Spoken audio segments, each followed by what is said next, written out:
Welcome to our social development training on the 6 stages of play, identified by sociologist Mildred Parton. Parton's groundbreaking research in the 1920s continues to influence how we understand play and child development. By recognizing these stages, we can not only support the social growth of children, but also their emotional and cognitive growth. Let's go.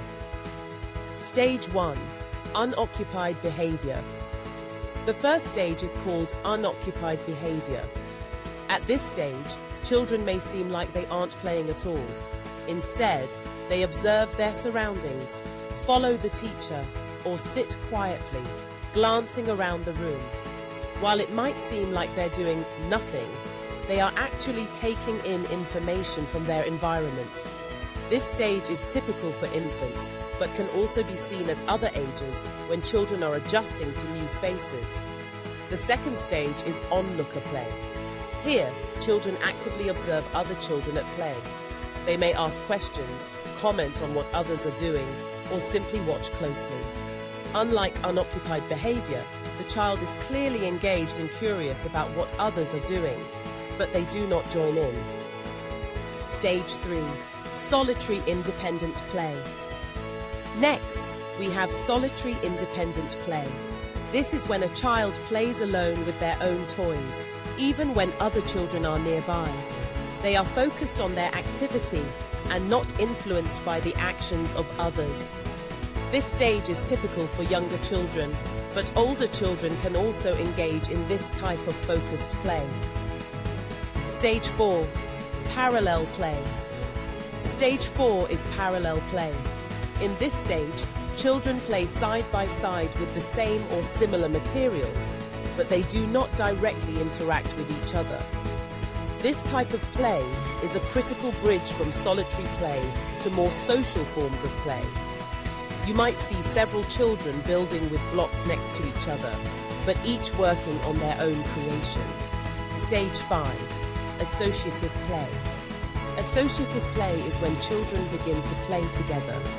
They may share toys and talk with each other, but their play isn't organized around a shared goal. For example, 2 children may build with blocks, hand each other pieces, and discuss what they are doing, but they are still focused on their individual creations. This stage is an important step in developing social skills. Stage 6. Cooperative or organized supplementary play.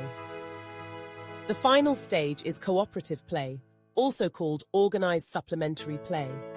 This is the most complex form of play. Here, children play together with a common goal. They organize themselves, assign roles, and work as a team. For example, children might work together to build a large tower or engage in a pretend play scenario, like running a restaurant. This stage requires communication, negotiation, and collaboration, which are essential skills for future success. Comparing the last 3 stages, to better understand the differences between parallel, associative, and cooperative play, let's look at children playing in a sandbox. In parallel play, each child fills a cup with sand independently, with little to no interaction.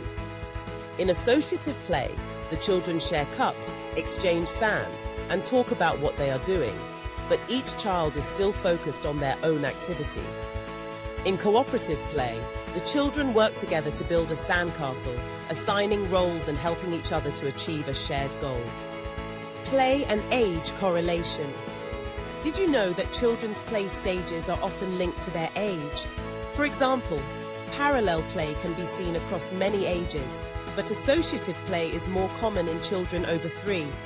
Cooperative play is most frequently observed in children ages 4 to 6. This tells us that as children grow, their play becomes more social and complex. So how can you use this knowledge in your classroom? One practical tool is the prop box. A prop box is a collection of objects for a specific theme, like a doctor's office, a restaurant, or a car wash. These materials invite children to engage in cooperative, dramatic, and pretend play. Be sure to include enough materials so every child can take on a role. This supports their social development, vocabulary, and emotional regulation. Prop box. Example 1. Doctor's office. Toy stethoscope. Medical charts. Clipboards. Small bandages. White coats. Doctor hats. And stuffed animals as patients. Example 2. Car wash toy cars. Sponges. Small buckets of water. Towels, spray bottles, and a cardboard car wash sign. By using prop boxes, you create a space for children to step into new roles, build social emotional skills, and engage in creative cooperative play. Try it in your classroom if you haven't already. Thank you for joining this training on Parton's 6 stages of play. We hope you feel more confident in supporting your students as they grow from solitary explorers to cooperative teammates. Happy playing!